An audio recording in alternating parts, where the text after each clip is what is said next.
is KC Sports Network, proudly presented by Emprise Bank. We're back here with another edition of the Breakdown on Kansas City Sports Network. I'm Matt Hamilton. That's Chase Daniel. And Chase, even though the Chiefs didn't play this past week, they still move up in the standings, get a lot of good news. They are back in the number one seed in the AFC with the Ravens loss. What was your biggest takeaway from all the action we saw from these other AFC contenders? Yeah, well, the biggest thing, and you said it, the Chiefs won, and they didn't even play because literally everyone underneath them that was potentially in the number one spot lost. I mean, like Cincy, Buffalo, Baltimore, all these teams, LA, Denver got a win, but they're way far behind. It's just like all these teams lost, and so the Chiefs gain a game and get into that number one spot, a half a game. And yeah, look, it was a wild weekend, especially AFC. And you look at it's week 10 going on week 11, and I don't even look at the playoffs or any standings at all before like week 11, week 12. This is a perfect week to start looking at it in terms of seedings for the AFC because 1 through 7, and then you have 5 teams really all within a game. If you look at like 3 seed down to like the 14th team in the AFC, it's like so close, or like a game or 2 beyond. So we got a lot of stuff coming up in these last like 6-7 weeks of this season, and a lot of big games coming up, and none bigger than when the Chiefs face the Eagles this coming Monday night. Yeah, and that is a huge one. They're both coming off of bye weeks, and how much do you think it matters having a bye week before such a big matchup? Does it really give you an extra advantage, or is it really just kind of vacation time and then we lock in, and prepare for our next opponent on a regular week? Yeah, well, if you're Travis Kelce, it's vacation time. You're traveling to a different country down there. But I literally think bye weeks in general are overrated in terms of scheme evaluation, stuff like that. The biggest thing for bye weeks is just rest. Just a mental reset, recovery. And this honestly is a really good time for the Chiefs to have a bye week this late in the season, in my opinion, because they're going to keep playing and, they're going to keep continuing to fix this offense.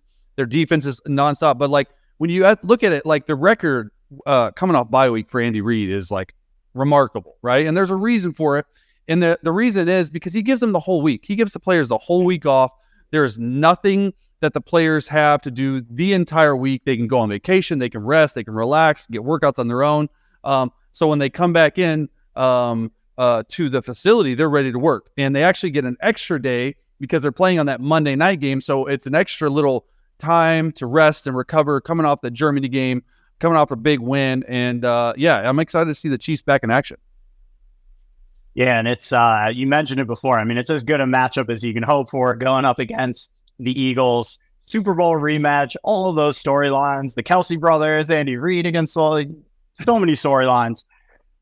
But, while it is a rematch and we just saw this Chiefs offense against the Eagles defense in the Super Bowl, there are some differences in this Eagles defense. Obviously, some things have stayed the same, but some key differences. So that's why, since we didn't have any Chiefs tape from this week to go over, wanted to dive into some of the Eagles defensive tape from this year with you. Take a look at what the Chiefs are going to be facing. So let's take a look here. All these plays are from the last time we saw this Eagles defense out on the field up against the Cowboys in that win. Here's a 4th and 1 play. Chase, what do you see here? Yeah, honestly, look, the Philadelphia Eagles, they're going to come up and they're going to press you, and they're going to play man-to-man, especially on 3rd and 4th down. I love the decision right here by Dak and the Cowboys to go for it. And you're going to watch in the slot right here. They have like a little triple slant action, okay? And they run this play quite a bit. And most of the time it goes to CeeDee Lamb right there in that slot. He's between the hash and the numbers. Here, a little wrinkle off of it, okay? They run a slant by CeeDee, you see here, and then go to the corner.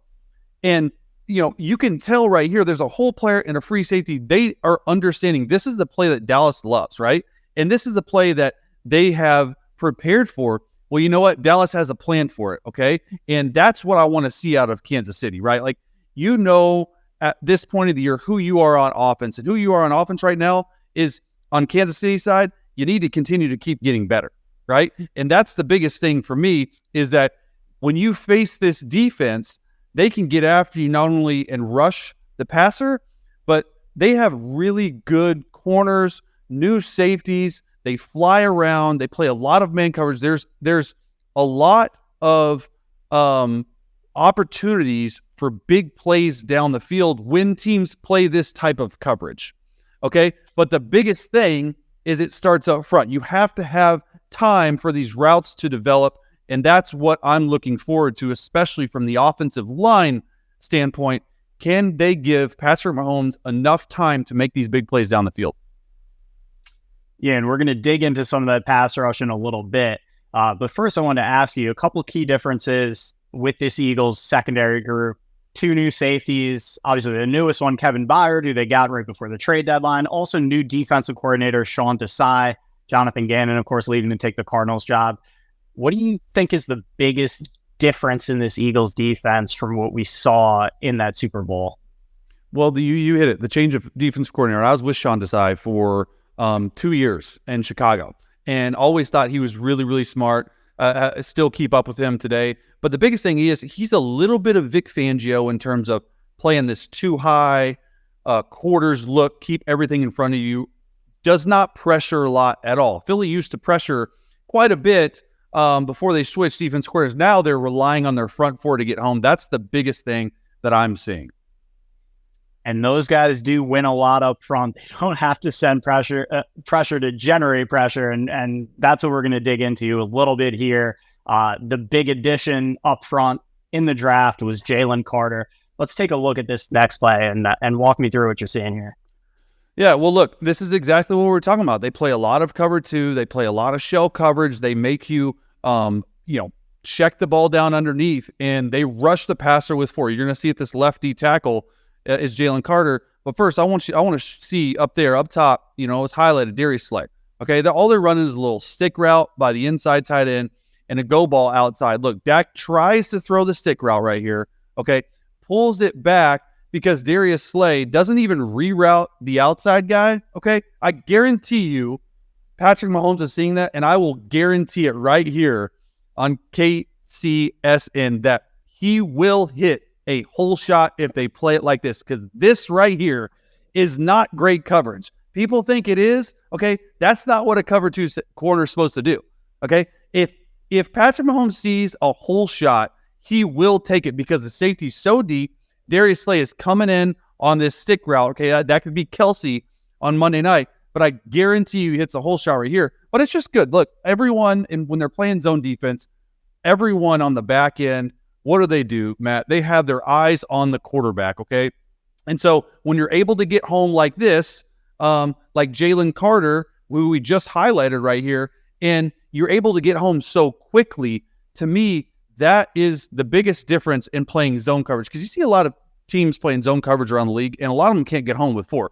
And this little, it's not even a swim move. It's like a double hand swipe. He takes 2 steps upfield, swipes, beats the left guard, okay? And it's not like you can take the center and slide it to his side because, oh, by the way, you have Fletcher Cox on the other side, and you have Brandon Graham on the other side, and you have Hassan Reddick, who we're going to show on the next play. Like, all of this stuff is a scary proposition for the Chiefs, so they better have a really good protection plan, not from a form of actually going out there and getting a plan for pressure, but getting a plan for 4-man rush, because that, to me, is something they're going to be they're going to struggle with, in my opinion, a little bit until Mahomes can get the ball. He's got to get the ball out quickly. They got to have that run game going. But Jalen Carter right here is just an absolute beast and a really good start to the career for this young man.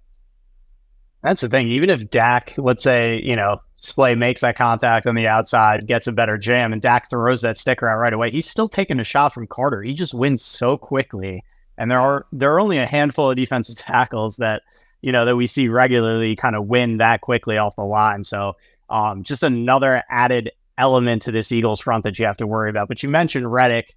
Let's take a look at him because, this is one thing that hasn't changed. He's still wreaking absolute havoc in the backfield. What stands out to you here?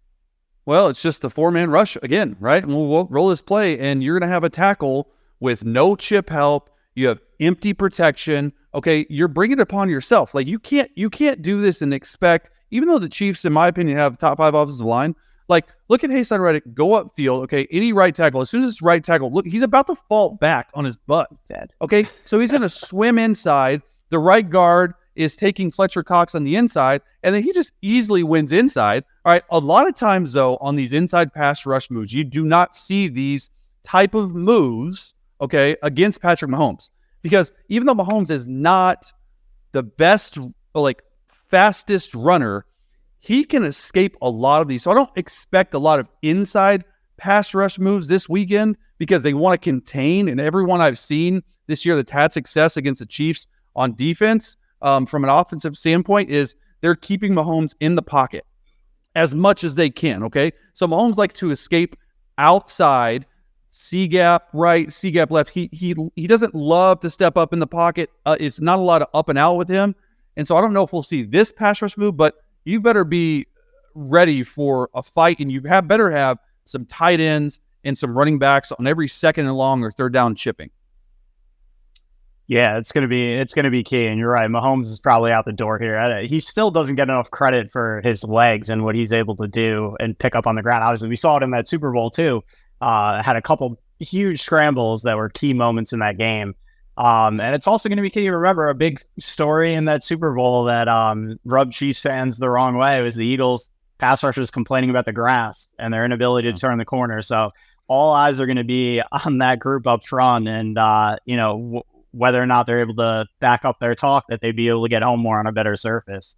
But we talked about it a little bit before the bye week. Just want to get your thoughts, just the Chiefs offense going into this game. You mentioned a few of the things you want to see them focus on, but what do you think is going to be the key here to getting the win against Philly? Well, I really don't think it's going to be a high-scoring game. Like if I had my opinion, and if I actually bet, which I don't really even understand the whole betting, and I know you have like really good understanding of everything, these overs and unders, plus 200, whatever that is. Like I would bet the under on this game. Because I just think at the end of the day, both defenses come to play. Both defenses are top 5 defenses in the league. And I understand, look, we got Jalen Hurts, Patrick Mahomes, and that's what a lot of people are probably thinking are going to happen. And more often than not, when you have these top-ranked offenses, and in my opinion, KC is still a top-ranked offense because you have Patrick Mahomes. Okay, you have Patrick Mahomes, you have Travis Kelce. They just got to get stuff clicking. More often than not, when you have these offenses going against each other, people tend to forget about these defenses.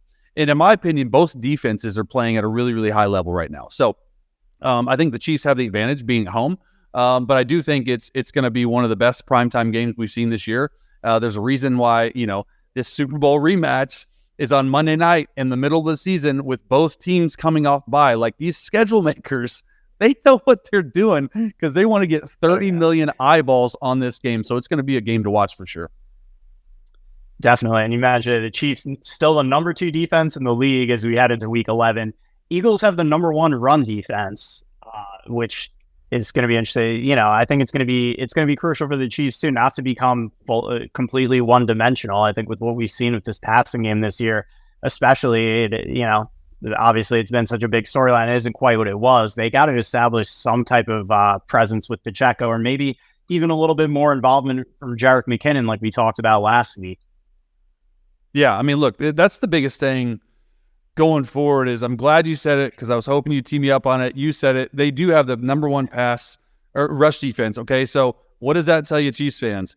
You better get your popcorn ready because Mahomes might throw it 50 times, okay? But I said last week or even 2 weeks ago, like I wanted to see them get that rush game going. Jerick McKinnon, all these guys, Pacheco. But I think at the end of the day, it's going to be a big game from Travis Kelce. I would really just love on a national spotlight game for these receivers of the Chiefs to have a big game, because that would just not only be huge for the game overall, right, but their confidence level to get going at the right time of the year. It's the middle of November. Like, I don't know how next week is Thanksgiving. It's unreal to me to already think that. And the fact that the Chiefs are the record that they are without their receivers playing at a high level. Okay, so something has to change, and I wanted to see the receivers be the ones who step up. Yeah, and that is the one area where the Eagles have been a little bit vulnerable this year is that secondary. Losing C.J. Gardner-Johnson and Marcus Epps, they're still trying to figure out those safety spots. And, Byard obviously coming in mid-season, it's not easy to adjust on the fly like that. 28th against the pass, this Eagles defense this year, which is obviously a pretty stark difference from where they were last year. So if there's ever a game for those guys to get going, it seems like it's this one. This is it. Let's see it, man. That'd be the best thing for me. And I do think, though, sometimes stats can skew themselves a little bit, and they might be 28th in pass defense. But if you really watch some of the games, they are playing from so far ahead for most of the game that other teams are having to throw the ball to get back into it. But I'd imagine that the Chiefs are coming out the gate throwing the football. Yeah, you got to think they're going to be on the attack. And, we'll see. I think that offensive line versus that pass rush is going to be such an awesome match. I mean, everywhere across the board in this game, you're just getting great matchups pretty much at every level. This is what it's all about. So can't wait to see that one Monday night and be right back here with you to break it all down once again. That's going to be a fun one to go through. So Chase, thank you again for all of the insight. Thank you guys for watching. We'll be right back here next week to break down this awesome matchup. For Chase Daniel, I'm Matt Hamilton, and we'll see you next week.